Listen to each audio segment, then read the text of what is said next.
संगत जी, सभी को जय गुरु जी। शुक्राना गुरु जी महाराज का अनंतम अनंतम शुक्राना। ओम नमः शिवाय। शिव जी सदा सहाय। ओम नमः शिवाय। गुरु जी सदा सहाय।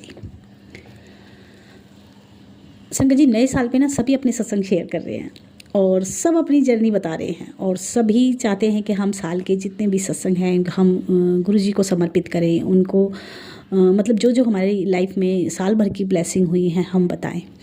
तो आज तो टर्न मेरा है। आज मेरा मन है कि मैं अपने गुरु महाराज की बड़ाई करूं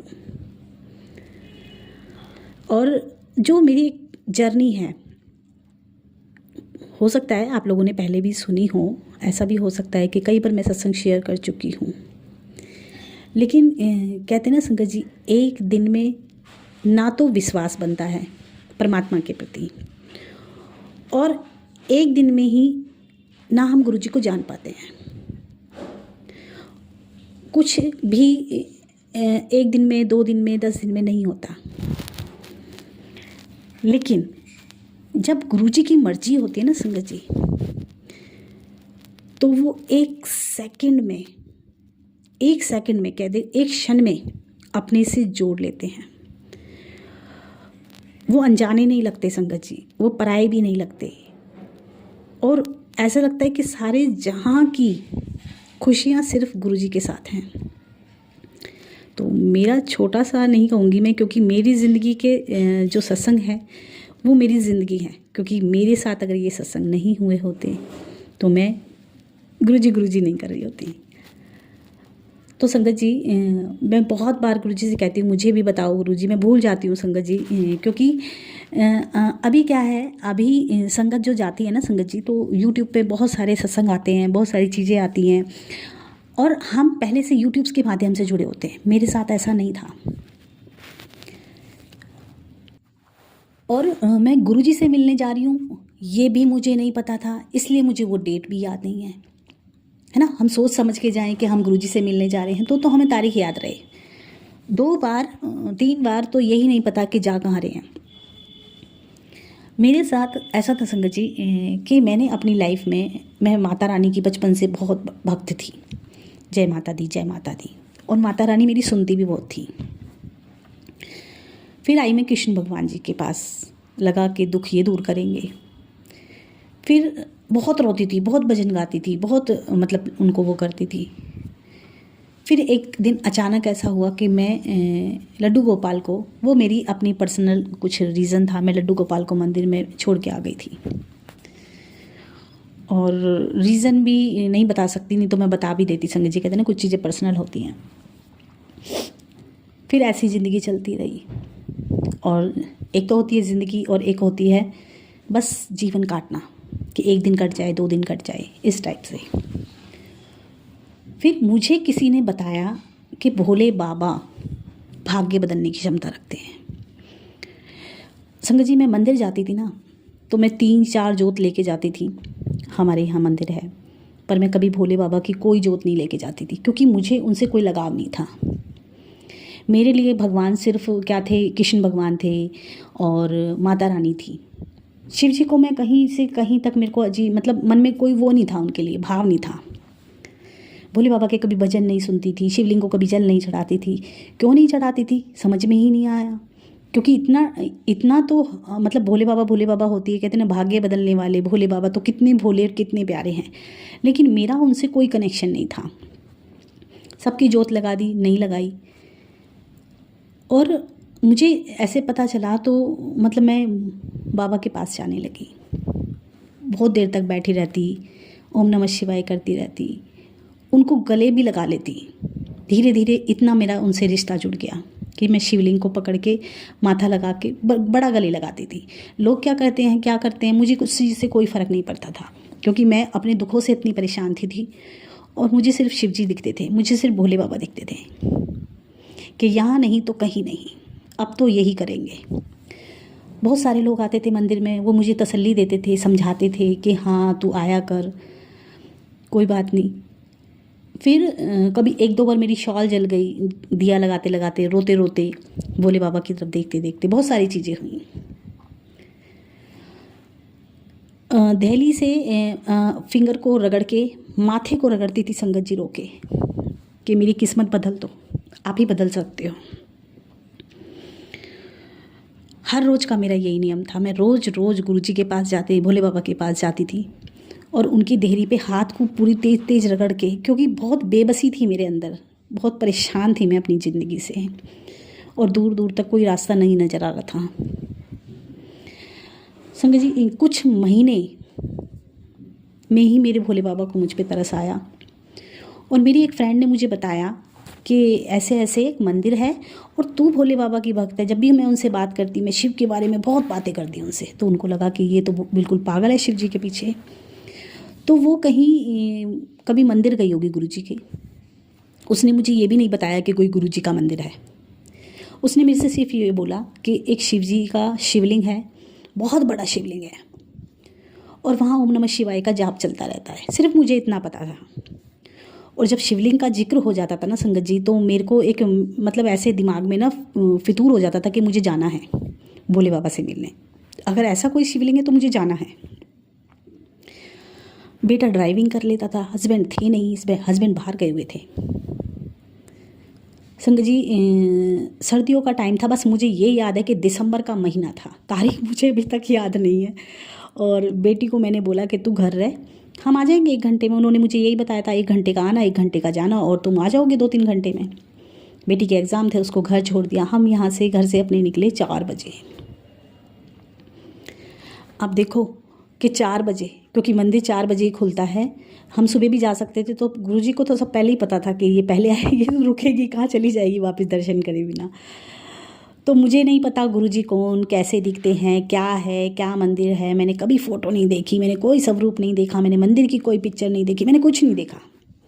बस मैं बेटे से ये बोली कि बेटा आज ना शाम का जो मैं जाती हूँ ना शिवलिंग के दर्शन करने भोले बाबा के पास, आज तो मुझे उस मंदिर में लेके चल, आज वहाँ जाके जल चढ़ाएंगे। बेटे ने गूगल में मैप में डाला तो बोला मम्मी लोकेशन निकल गई है कोई, मैंने ऐसे ऐसे करके बड़ा मंदिर बता रहे हैं। मैंने कि चल, तो हम गए। संगत जी, उस टाइम पे जब हम गोल चक्कर से घूम रहे थे, हमें पीकॉक मिला। मुझे पीकॉक के बारे में नहीं पता, मुझे कुछ नहीं पता कि पीकॉक होता है, बटरफ्लाई होती है, मुझे कुछ भी नहीं पता। बस मुझे शिवलिंग देखने जाना था और एक धुन सवार थी कि शिवलिंग देखने जाना है। शायद ये पता होता ना कि गुरु जी का मंदिर है, कोई गुरु है, तो मैं जाती भी नहीं। संगत जी, हम रात को पहुँचे, अंधेरा हो गया, धुंध हो गई। अब जब धुंध हो गई और अंधेरा, क्योंकि दिसंबर में धुंध पड़ती है, अब वहाँ जाके सबसे पहले गुरुजी ने मेरे कर्म कटाने के लिए, हम मतलब कहने वाले ये कहते हैं कि गुरुजी के मंदिर अंदर तक गाड़ी नहीं जाती है, बड़ी किस्मत वालों के जाती है। संगत जी, हम अंदर गांव में से गए, जो अंदर छतरपुर गांव है। किसी ने बताया कि यहाँ से शॉर्टकट पड़ेगा। बेटा भी छोटा, मेरे को भी कुछ नहीं पता, हम गाँव में से चले गए। और जहाँ गुरुजी का जो ये जहाँ चप्पल जूता गृह है, वहाँ जो वॉशरूम है, वहाँ पे हमने गाड़ी रोकी बिल्कुल पास में। अभी तो लगता है कि गुरुजी की कितनी मेहर थी। और सबसे पहले मत्था टेका मैंने जूता घर में। मुझे नहीं पता था कि ये जूता घर है, कुछ नहीं पता था। मैंने सोचा यहीं से मंदिर शुरू होता है, टेक लो मत्था। संगत जी, मैं झुक झुक के मत्था टेक रही हूँ और सब देख रहे हैं मुझे, ये क्या कर रही है, यहाँ तो जूता घर है। पर कोई बात नहीं, गुरुजी की शायद मर्जी थी कि ये यहीं से माथा रगड़े। और जूता घर से पता चला कि भाई यहाँ तो वॉशरूम है। मैंने को फील भी हुआ, मैंने कि क्या कर रही थी मैं। अब गोल गोल चक्कर लगा के उधर की तरफ से निकल के मैं बेटे को देख रही हूँ, बेटा मुझे देख रहा है कि ये हो क्या रहा है। पर कहते ना, जब रब डोर पकड़ता है ना संगत जी, तो वो खींचता है। मैं उस दिन वाकई फील करती हूँ कि मैं खिंची रही थी और मैं ऐसे चले जा रही थी जैसे कि पता नहीं मुझे किससे मिलना है। शिवलिंग तो यहाँ पे भी है, लेकिन मुझे पता नहीं आज किससे मिलना है। धीरे धीरे मंदिर गए, वहाँ सेवादार दिखे, अच्छा लगा कुल मिला के। और मन में जैसे ही अंदर एंट्री करी तो गुरबानी, जिसका अपनी लाइफ से कोई लेना देना नहीं है। भजन सुनिए, ढोलक सुनिए, और ये नाचना कूदना देखा है, कीर्तन देखे, ये सब कभी नहीं देखा था कि गुरबानी होती है। अब मैं बेटे को देखूं, मैंने कि हम गुरुद्वारे में आए हैं कि मंदिर में आए हैं, पहले तो यही पता नहीं है। मैंने कहाँ भेज दिया तेरी संतोषताई ने। मैंने यहाँ तो कुछ नहीं दिख रहा। और क्योंकि अंधेरा हो चुका था और थोड़ा अंदर जाके बेटे ने कोनी मारी, बोला देखो मम्मी शिवलिंग। मैंने की भला हो शिवलिंग का, मैंने की इतने ऊंचे शिवलिंग पे जल कौन चढ़ाएगा, इस शिवलिंग के दर्शन हम जाके पास में कैसे करेंगे, हम तो इतनी दूर आके बेकार ही आ गए, हम तो जल चढ़ाने आए सेम शिवलिंग को। अब क्योंकि शिवलिंग पे जल किसी भी टाइम चढ़ा सकते हैं संगत जी। मैं मतलब रात को पूजा भी 8 बजे भी जाती थी तो मैं शिवलिंग पे जल चढ़ाती थी, जो हमारे यहाँ का मंदिर है। तो मेरे मन में यही था कि आज वहाँ जल चढ़ाएंगे। अब देखे शिवलिंग तो शिवलिंग बहुत ऊंचा विशाल, देख के आंसू आ गए। फिर गुरबानी बज रही है, उधर शिवलिंग दिख रहा है। अब समझ में ना आए कि हम मंदिर में हैं कि गुरुद्वारे में हैं। बेटा बोला मम्मी कहाँ ले आए, मैंने की कोई नहीं, कितनी प्यारी वाइब्रेशन है यहाँ के, कितनी अच्छे वो लग रहे हैं, मैंने की समझ में आ रहे हैं मेरे को। बेटा बोला, मैंने की नहीं। तो बोला आप रहने दो आपको समझ में आए नहीं आए, आपको हर जगह मन लग जाता है। संगत जी हम थोड़े से आगे और गए, लाइनों में बिठाया, चाय प्रसाद मिली। पहली बार ज़िंदगी में मुझे ऐसा फील हो रहा था संगत जी जैसे मैं किसी बिछड़े हुए से मिल रही हूँ। सामने गुरुजी का स्वरूप, आप इमेजिन करो संगत जी, जब मैंने कभी उनके बारे में नहीं सुना, उनका कोई सत्संग नहीं सुना, कौन गुरुजी, कैसे गुरुजी, गद्दी पे कोई है नहीं, सामने एक स्वरूप है। और मैं वहाँ बैठी थी संगत जी जहाँ सीढ़ियाँ चढ़ के हम लोग उधर विंडो की तरफ बैठे थे, विंडो के जस्ट सामने, बाहर की तरफ, अंदर नहीं, गुरुजी के द्वार में नहीं, अंदर उसमें नहीं, हम बाहर, बिल्कुल सामने मुझे गुरुजी दिख रहे हैं। देखना मुझे शिवजी को था, लेकिन मेरे को कोई नहीं दिख रहा, कुछ नहीं दिख रहा, सामने बिल्कुल गुरुजी दिख रहे हैं मुझे, एकदम गुरुजी का स्वरूप, गद्दी। अब उनको देख रही हूँ और मैं रो रही हूँ। अब मैं उनको देख रही हूँ और मैं रो रही हूँ कि आप कौन हो, मुझे आपसे कुछ नहीं लेना देना, मैं तो शिवजी की भक्त हूँ, और आप कौन हो। और उनसे यही क्वेश्चन कर करके मैं रोई जा रही हूँ संगत जी, रोई जा रही हूँ। अब हम पहचाने ना पहचाने, कहते ना हमारी आत्मा हमारे परमात्मा को पहचानती है। मेरी आत्मा ने ना उस दिन मेरे गुरु महाराज को पहचान लिया था। कहते ना कितने जन्म से बिछड़े हुए हैं संगत जी, लेकिन हमारा, कहते ना ये आँखें, ये शरीर नया है, हमारी आत्मा पुरानी है, जन्म जन्म की है।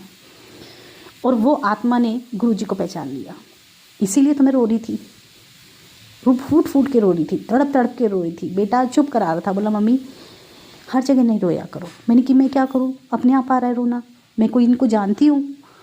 बोला नहीं जानते तो भी आप रोने लग जाते हो, अब ये क्या करेंगे, ये तो खुद को पता नहीं कौन है क्या नहीं है। बेटा इसी बोला। मैंने कि पता नहीं बेटा, ये जो भी है मेरे को देख के ना इनको रोना आ रहा है। हम अंदर गए, वो बोले कि अंदर बैठो।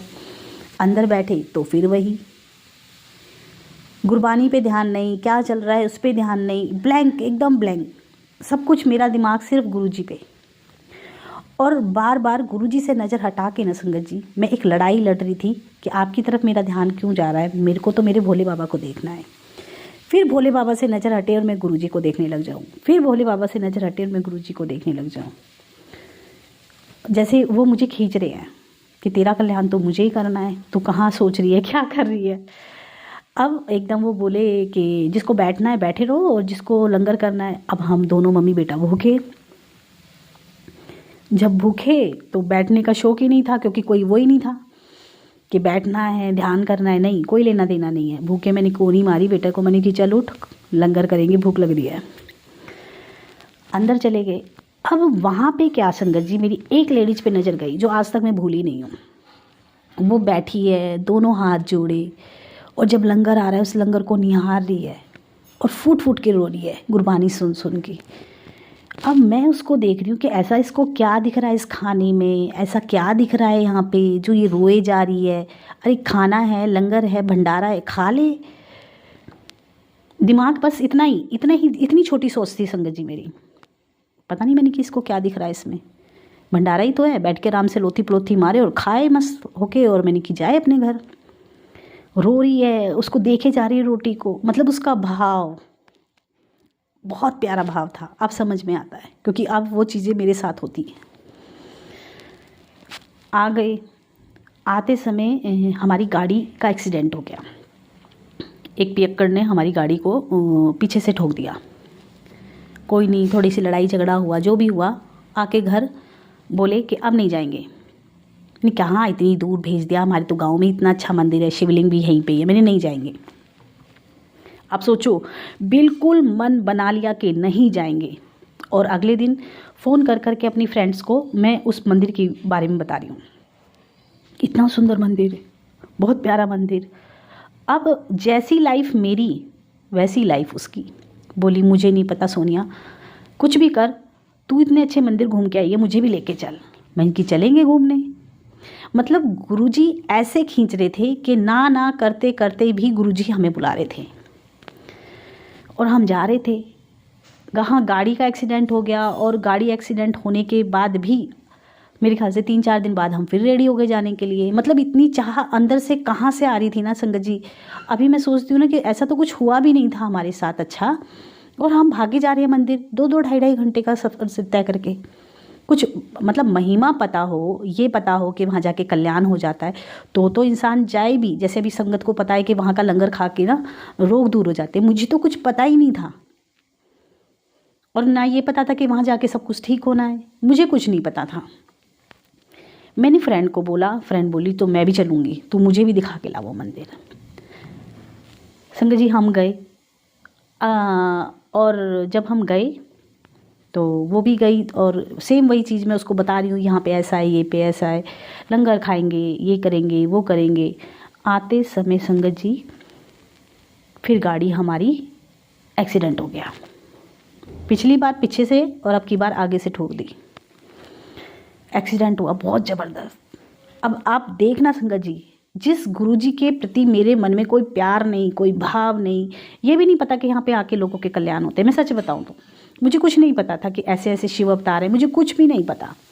सिर्फ एक मंदिर, जैसे हम जाते हैं दुनिया में घूमने मंदिर, एक मंदिर देखने जा रही थी। भोले बाबा से प्यार था, गुरुजी से कोई कनेक्शन नहीं था। अब हमारी गाड़ी का एक्सीडेंट हुआ, बेटा गाड़ी में से उतरा गुस्से में और बोला आज के बाद इस मंदिर में नहीं आना। पिछली बार भी एक्सीडेंट हो गया आपकी। मैंने की, और मेरे मुंह से जो वर्ड निकले ना संगत जी कि गुरुजी के लिए कुछ नहीं बोल देगा, गुरुजी हमारा ध्यान रख रहे हैं। बोला एकदम आपके अंदर भक्ति आ गई, एकदम आप भक्त हो गए। मैंने कि हाँ, मैंने कि जो भी होगा देखा जाएगा, गुरुजी हमारा ध्यान रख रहे हैं। संगत जी रात को टोल होके गाड़ी आई, हम कुछ लोग कैब से आए, बेटी भी थी साथ में, जेंट्स कोई नहीं था बेटे के अलावा, बेटा भी इतना बड़ा नहीं था, और कोई सिकन, कोई डर, कोई घबराहट नहीं। बड़े मस्त होके हम, कोई बात नहीं, हो गया हो गया।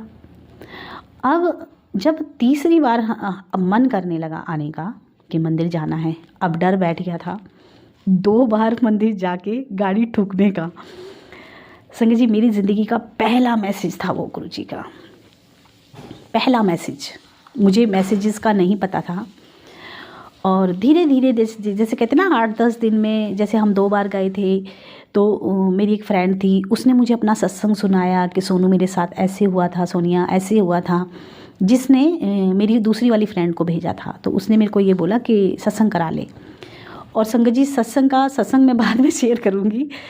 और मतलब ऐसा हुआ कि जब उसने मुझे बताया तो मेरी ज़िंदगी का पहला मैसेज जो मैं आज तक भी याद करती हूँ संगत जी, आज तक मुझे याद है। ऐसा हुआ, हम तैयार हो रहे हैं संगत जी मंदिर जाने के लिए, मतलब अंदर से एक खिंचाव मंदिर जाने का, और दूसरा मुझे डर कि 2 बार गाड़ी ठुक गई है, तीसरी बार पता नहीं क्या होगा, लेकिन हम जाने की तैयारी कर रहे हैं। मैं बेटे से बोली, मैंने कि मन्नू जाना है मुझे मंदिर, पता नहीं क्यों मेरा मन कर रहा है, मुझे जाना है। बोला मम्मी एक बार पीछे से गाड़ी का एक्सीडेंट हो गया, एक बार आगे से, अब के ऊपर से बम गिरेगा, ठीक है आप आराम से घर बैठो। मैंने कि नहीं, चल मैंने कि गुरुजी से बात करते हैं, गुरुजी को याद करते हैं, अगर उनको बुलाना होगा तो बुला लेंगे। बोला तो ऐसे करते हैं मम्मी, कैब कर लेते हैं, जो होगा ना उसकी गाड़ी में होगा, मतलब दिमाग साथ ही हम लोगों का, जो होगा उनकी गाड़ी में होगा, ठीक है।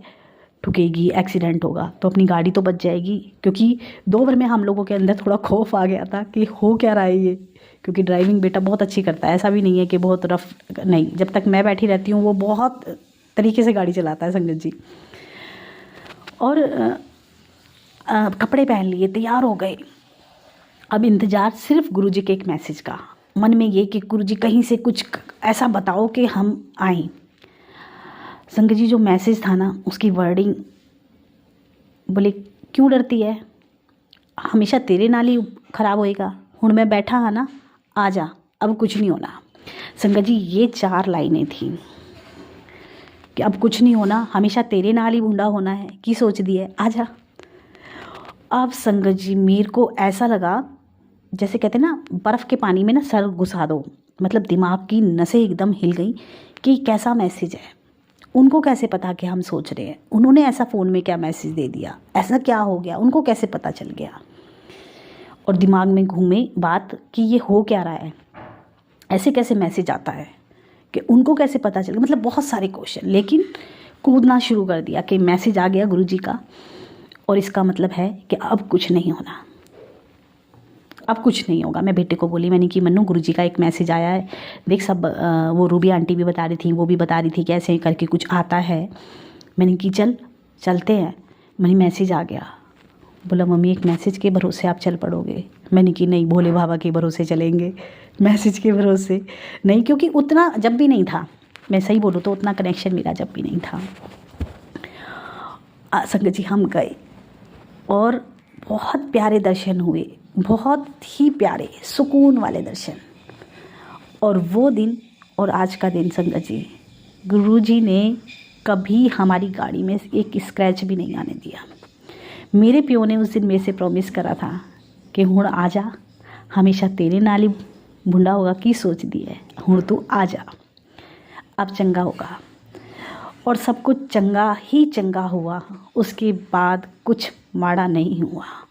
मेरे माड़े कर्म मेरे प्यो ने काट दिए। मुझ गरीब को अपनी संगत बना लिया।